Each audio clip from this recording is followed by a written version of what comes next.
Hoje nós estamos falando sobre a Igreja de Jesus Cristo, a Igreja do Senhor sendo chamada a atenção.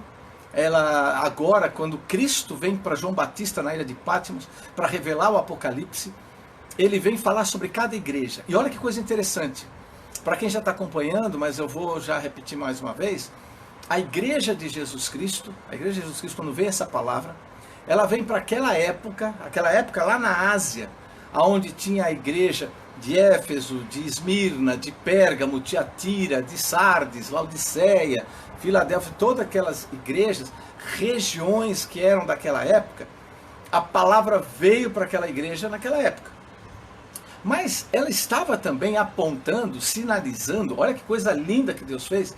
Cada uma daquelas igrejas, sempre naquela região da Turquia, que hoje é a Turquia, aquelas igrejas estavam vivendo momentos que profetizavam o que viria a seguir. Então, a primeira igreja, que era Éfeso, falava sobre a igreja apostólica. A segunda igreja, que era Esmirna, falava para a igreja de Esmirna, daquela época, mas também falava para uma igreja que viria de 100, do ano 100 até o ano 300. Quase que falaria sobre uma igreja de 200 anos que iria acontecer. Uma igreja que ia ser perseguida. Depois viria Pérgamo e assim viria as outras. Para cada época da história até hoje, Deus já estava falando com as igrejas naquela época. Então falava para aquela época, falava para as épocas vindouras, que cada uma dessas igrejas representa uma época específica da igreja. E o terceiro momento falava para a igreja em qualquer momento que poderia viver cada uma daquelas circunstâncias. Então tem igrejas que hoje mesmo vivem um pouco de Éfeso, vivem um pouco de Esmirna, vivem um pouco de Tiatira e assim por diante. Então olha só, aquele que era, que é e que há de vir, ou seja, era lá no passado, é durante o tempo presente e há de vir porque sempre está para acontecer. Então entenda que quando Deus está falando aqui, Ele está falando para a igreja lá atrás, mas também está falando para nós hoje. E também muitas vezes nós vivemos esses momentos de cada uma dessas igrejas, nós vivemos no nosso dia a dia. E é isso que eu quero estar transmitindo para vocês. Eu vou começar aqui lendo, entendendo o que está acontecendo, qual é a palavra que Deus mandou lá para a igreja de Esmirna, e ele começa assim. Ao anjo de Esmirna, da igreja de Esmirna, escreva. Ao anjo da igreja de Esmirna, ou seja, ao pastor, ao líder daquela igreja, àquele que vai estar à frente naquele momento. E que muitos estudiosos lembram o bispo Policarpo, na época de 168 mais ou menos, aonde ele ia ser martirizado. Esmirna significa mirra, no grego significa mirra, e mirra é uma substância que geralmente é utilizada para perfumar funerais. É usada para embalsamar, para fazer embalsamento. Ou seja, é usada no momento de muita dor, no momento de morte. Esmirna significa aqui uma igreja sofredora, uma igreja que é perseguida, uma igreja que é martirizada. Escreve para esse anjo, escreve para ele. Escreve. O que você vai escrever para essa igreja que tanto é perseguida, que é jogada nas arenas para serem comidas pelos animais, que são levados à praça pública para serem ridicularizados, para serem mortos, para que todo mundo se alegre. Essa é a igreja para quem Jesus manda essa carta. E diz assim: estas são as palavras daquele que é o primeiro e o último, que morreu e tornou a viver. Cristo se apresenta como aquele que viveu a morte, que viveu aquilo que essa igreja de Esmirna ia estar vivendo. Essa igreja passaria por momentos duros, vários seriam mortos, vários. Só para você ter uma ideia, a quantidade de gente que morreu no período que vai de 100 a 300 depois de Cristo, que é um período que os estudiosos creem ser essa igreja de Esmirna, morreram. A quantidade de pessoas proporcionalmente a hoje, ao dia de hoje, quase 100 milhões de pessoas. Naquela época morreram 5 milhões, que equivale à quantidade de gente que existia no mundo naquela época, equivaleria hoje a 100 milhões de pessoas morrendo.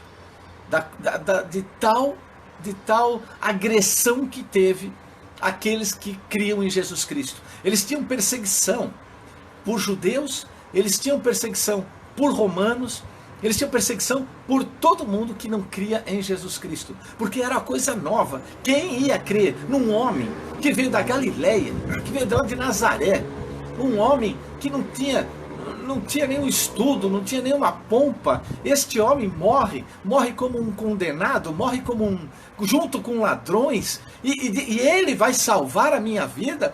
Ele é filho de Deus, ele não tem nem templo, ele não tem nada para ser adorado. E é Cristo Senhor. Então era só para quem cria mesmo no coração. Só quando o Espírito Santo tocava mesmo para a pessoa crer. Gente, só Cristo mesmo derramando da sua unção para essas pessoas se converterem para Jesus Cristo naquela época. Porque eram mortos. Eles eram mortos. E aí, o que acontece? E olha que coisa linda aqui que eu quero passar aqui para vocês, que é sobre Policarpo, tá? Eles, aos 86 anos, ele era líder dos cristãos, e aí foi levado para ser morto. Dizem, né, que quando foram buscá-lo na sua casa, ele não ofereceu resistência, ele só pediu para orar. Ele falou, me deixa orar. Ele orou quase 2 horas, e todo mundo chorou, quase se quebrantou, até os soldados se arrependeram de estarem lá buscar. O buscaram, colocaram lá, pediram para ele negar a Cristo, para ele não ser morto. E aí, olha só o que ele respondeu. Ele respondeu assim: há 86 anos, eu tenho sido o seu servo, o servo de Cristo. E ele nunca me faltou. Como blasfemarei contra o meu rei que me salvou? E aí quando falo assim, arrepende desse Cristo aí que você segue, arrepende, e se curva, e abandona essa sua fé.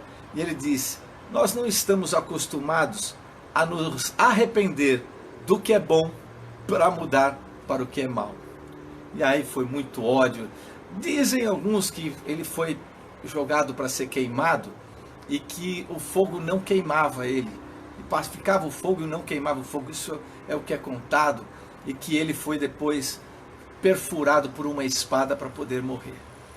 Eles eram pendurados nas colunas, algumas colunas que eram colocadas nas ruas como tocha para iluminar a cidade.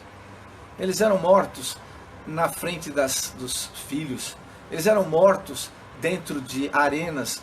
Eles eram enterrados, deixando só a cabeça para fora e os leões comendo. Era essa a dura realidade da igreja de Esmirna dessa época, desses 200 anos terríveis.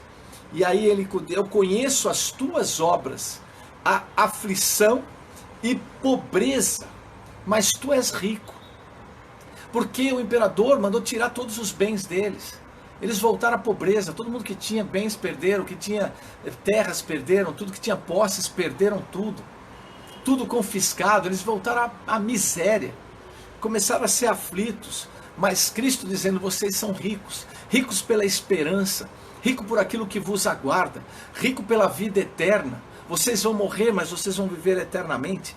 E ainda diz, e a blasfêmia dos que dizem serem judeus e não são, mas na verdade são sinagogas de Satanás. Até os judeus que tinham sido escolhidos para ser igreja. Os judeus tinham sido escolhidos para serem um divulgador do evangelho. Mas eles rejeitaram a Cristo e aquilo se transformou e se transportou para os gentios, ou seja, aqueles que não eram judeus, que começaram a divulgar o evangelho. Claro, muitos judeus se converteram, mas muitos começaram a ir contra a própria igreja de Jesus Cristo. Era esse o grande contraste. Dizem ser judeus e não são.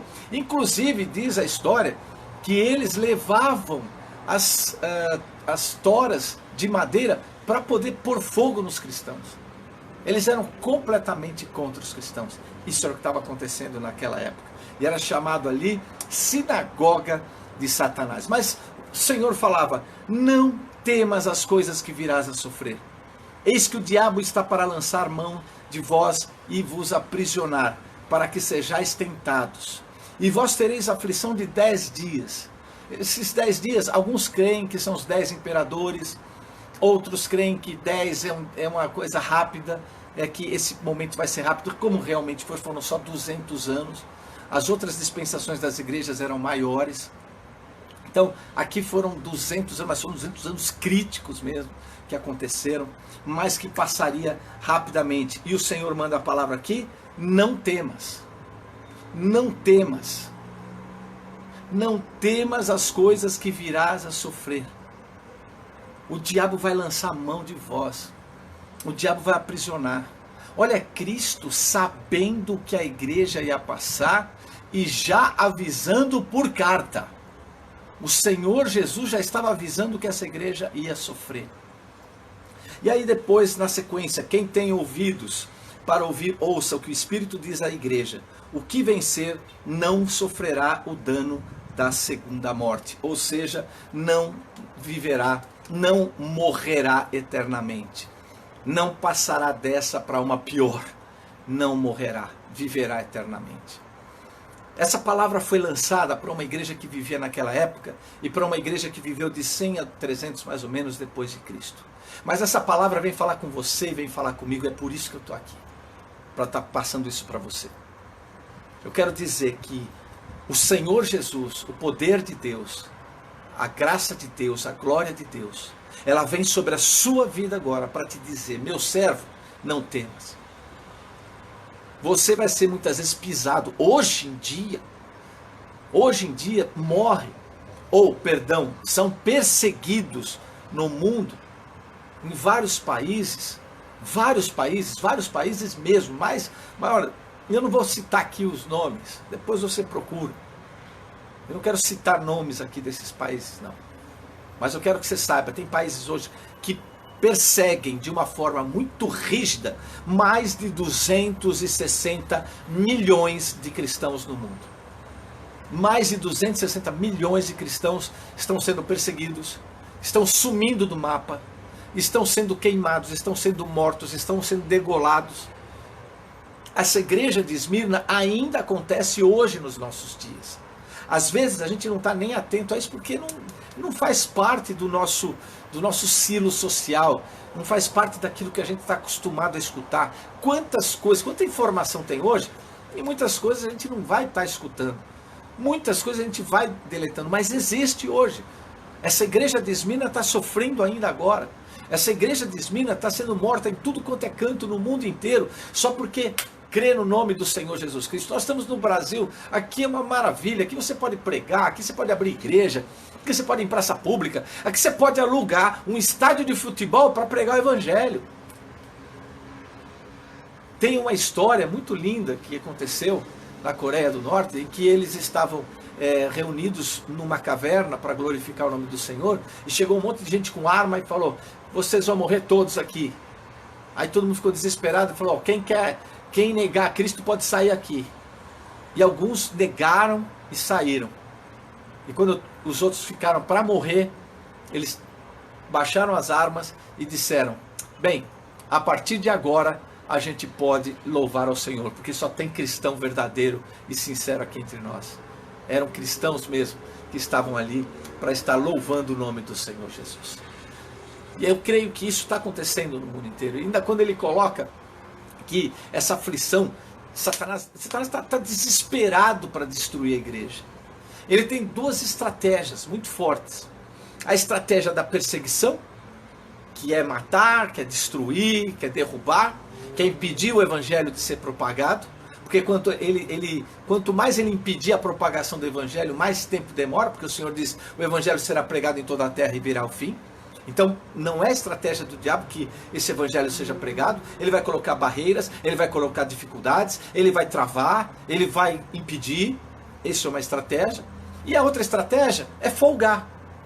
Deixar livre, deixar bem à vontade, sem perseguição nenhuma. Deixa tudo livre. E começa dentro dessas religiões, dentro dessas igrejas, ou dentro disso, vai filtrando algumas coisas, tentando desviar um pouco, mudar um pouquinho o foco, tira o foco de Cristo, tira o foco da palavra, tira o foco da palavra. e vai para a diversão, vai para o oba-oba, vai para a festa, vai para a confraternização, todo mundo legal, todo mundo na boa, ai que tudo é festa. São estratégias que ele usa para que nós não tenhamos a força da palavra, a força do conhecimento da palavra. Eu fico triste, e fico muito triste até comigo mesmo, que como eu tenho percebido que eu conheço tão pouco da palavra como eu achava que eu conhecia. Como eu me envergonhei perante Cristo, assim, dobrando meu joelho e falando, Senhor, eu não conheço nada. Eu achava que eu conhecia. E cada vez que eu leio aqui, eu entendo que eu não sei nada. Mas eu vou buscar agora, vou buscar com toda a minha força, conhecer cada vírgula da tua palavra.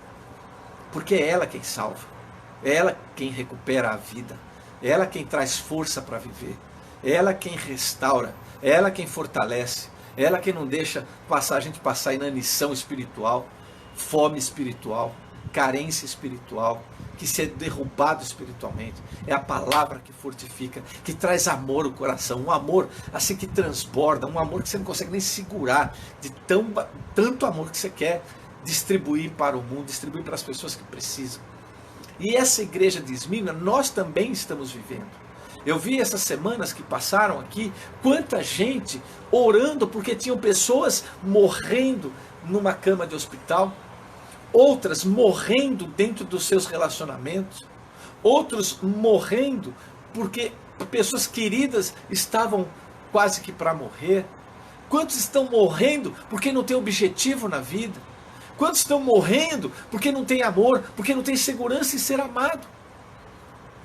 Quantos estão morrendo? Quantos estão sendo espizinhados? A esmirna ou a mirra, ela tinha que ser, às vezes, amassada para que saísse um perfume. Quantos estão sendo amassados agora? Amassado aí que você está sendo. Amassado na pressão do mundo, amassado por armadilhas satânicas, armadilhas que te fizeram cair, armadilhas que te amarraram a prisões, armadilhas que te jogaram no chão, te jogaram na imundícia do chão, te jogaram para não ter perspectiva, te jogaram para ter medo. Quantos estão sendo amassados pelo medo? Quantos estão sendo amassados pela discórdia? Quantos estão sendo amassados pela dúvida, pela insegurança? Quantos estão sendo amassados e moídos pela depressão, pela ansiedade, pelo estresse? Destruídos. Quantos estão sendo destruídos na sua fé? Quantos estão sendo amassados na sua fé e que chegam a falar, eu não estou mais sentindo aquela alegria de pregar, não estou mais sentindo aquela alegria de louvar, não estou sentindo mais a alegria de ler a palavra, eu não estou nem conseguindo mais ler a palavra. E estão sendo espizinhados, amassados. E sabe qual que é? O que se quer nisso é uma morte, mas uma morte espiritual. Mas o que Cristo quis colocar naquela hora, aquele que tem que ser fiel até a morte, ter fiel até a morte, quer dizer o seguinte, até a morte física. Porque se você é fiel até a morte física, você não vai ter a morte espiritual. O Senhor não vai permitir a morte espiritual chegar até você. Escreva o que eu estou te dizendo. Escreve o que eu estou te dizendo. Cristo tem um propósito com a sua vida. Cristo tem um propósito com a sua vida. E Satanás quer derrubar a tua vida. Satanás quer derrubar a tua casa, quer derrubar a tua família, quer derrubar teus sonhos. Mas o Espírito de Deus diz, aquele que vencer darei a coroa da vida. Ele vai te dar forças para vencer. Ele vai permitir a aprovação, mas ele vai estar lá do teu lado para te ajudar. Ele vai permitir a aprovação para que você possa ser aprovado, para que o seu exemplo possa ensinar outras pessoas, para que você possa sentir a dureza no coração, a dureza aí, a carne sendo pressionada, a tua vida sendo espizinhada, mas você possa dizer para outros na frente e dizer, eu venci, eu suportei até o final. Eu sei o que é ser apertado, até não aguentar mais, até chorar, até clamar, até bater na porta e gritar, Senhor, me dá uma saída. Senhor, me dá uma saída. Senhor, eu te peço. Senhor, eu te peço. Porque o Senhor é a nossa salvação. O Senhor é a nossa libertação. O Senhor é o que nos fortalece. É Ele. E é essa busca na sua palavra, é essa busca na experiência da vida de outras pessoas que viveram uma história, que estão registradas na palavra. É quando a gente percebe na natureza, é quando a gente percebe ao redor do mundo, é quando a gente percebe em pessoas que estão do nosso lado, que o Espírito Santo levanta para nos apoiar, para nos incentivar. Quantas vezes vem uma palavra no seu ouvido e te tira daquela mornidão, daquela coisa sem vida, daquela coisa morna, sem sal. E quantas vezes te tiram disso? Uma palavra que você ouve e você acorda. Uma palavra que você ouve e você renova a sua força. Uma palavra que você ouve e você já dobra seu joelho com fé. Uma palavra que você ouve e você se arrepende na presença do Senhor, confessa o teu pecado e você sente o perdão entrando dentro de você e você começa de novo. Oh, glória a Deus, o Senhor me levantou, essa palavra me levantou, essa palavra me deu força, agora eu vou até o final. É isso que Deus quer da sua vida. Aquele que for fiel até a morte, aquele que permanecer firme até o final, aquele que não esmorecer, eu vou te dar a coroa da vida.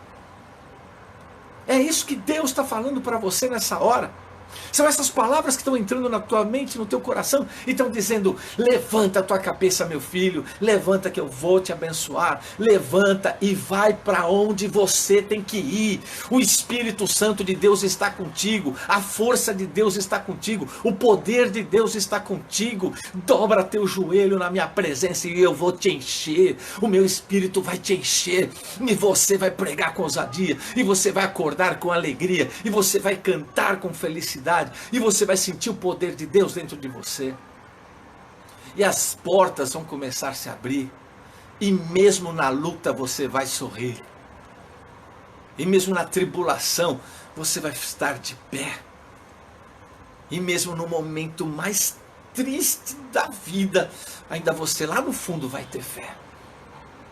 Não olha para baixo, não olha para o chão.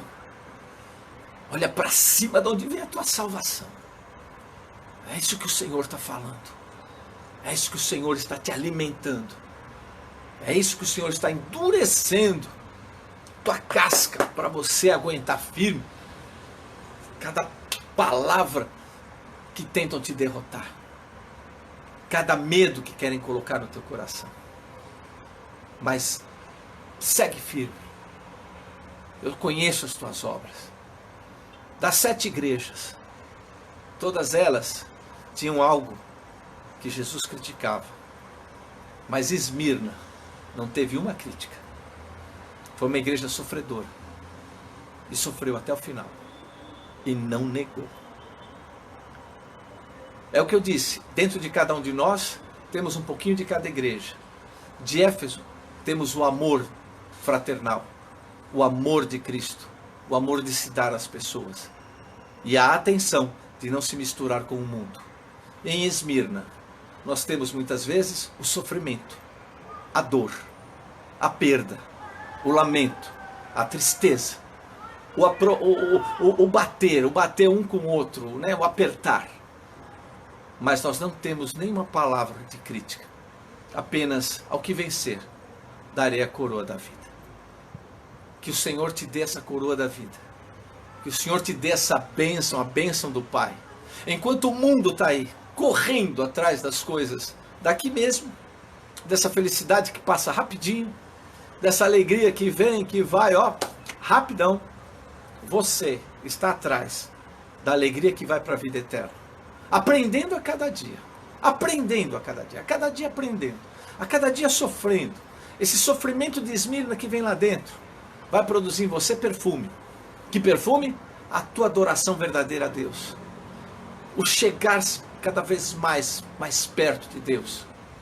Que o Espírito Santo de Deus venha com essa força. Que o Espírito Santo de Deus venha com essa alegria no meio da tristeza, no meio da dor. Eu vou falar profeticamente para a tua vida. Você que foi apertado, você que foi machucado, você que te tiraram as coisas, vocês que te derrubaram, você que muitas vezes teve pessoas que estavam te dando a mão, daqui a pouquinho te soltaram. Aqueles que pisaram, aqueles que falaram contra ti, aquela situação que te apertou, que te fez sofrer. que te fez chorar, que você perdeu algo muito profundo, que você chegou a momentos que você não sabia para onde ir. Espírito profético de Deus, o Senhor diz: eu vou te dar a coroa da vida, fica firme. Fica firme, eu vou te fortalecer no Espírito. Dobra teu joelho e me busca.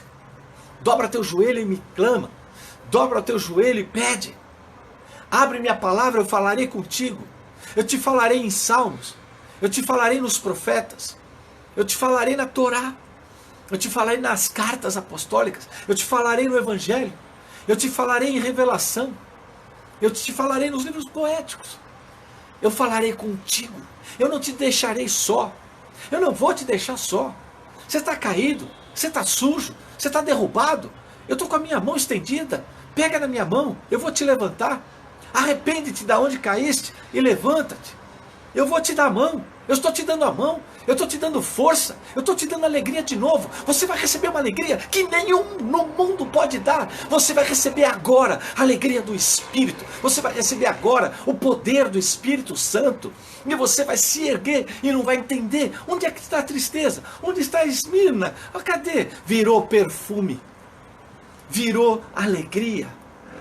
Virou paz. Virou leveza. Virou cântico. Virou louvor. Louva ao Senhor, adora ao Senhor, canta ao Senhor, ergue as mãos ao Senhor. Essa semana eu tive a grata satisfação de ter um sonho, num período tão pequeno de tempo, e eu tive o sonho, e eu lembrei do sonho, que não é comum eu lembrar, eu vendo a glória do Senhor chegando, e eu gritando: chegou o tempo, e o Senhor me tirando do chão, e eu subindo para além das nuvens, assim, bem acima, e eu sendo levado, sendo arrebatado, vários outros também, e aí eu gritando a Deus: chegou o dia, chegou o dia, chegou. Eu parecia uma criança gritando. Nunca gritei tanto, nunca me alegrei tanto. E aquela sensação do arrebatamento, é o terceiro sonho de arrebatamento que eu tenho. Para mim, sinceramente, gente, ó, pode um dia estar até errado, eu posso até errar nisso. Mas pelo que eu estou sentindo assim, eu acho que eu não vou morrer não. Acho que eu vou ser arrebatado. Acho que a nossa época aqui pode ser que a gente seja arrebatado. Eu espero estar certo. Mas se estiver errado, vai estar registrado e alguém pode chegar lá: Maurão errou, né? Errou, você não foi arrebatado não, morreu. Pode ser que eu não deu certo, não, morreu. Mas eu, ó, meu amigo, ó, morrendo ou não morrendo, eu só sei que eu quero estar com Cristo. Né? Todo dia eu dobro meu joelho, cada vez mais quero estar perto dele. E é isso que eu mais quero, estar perto do meu Senhor. Que você esteja perto do teu Senhor. Busque, porque hoje Ele vai fazer uma grande mudança na sua vida.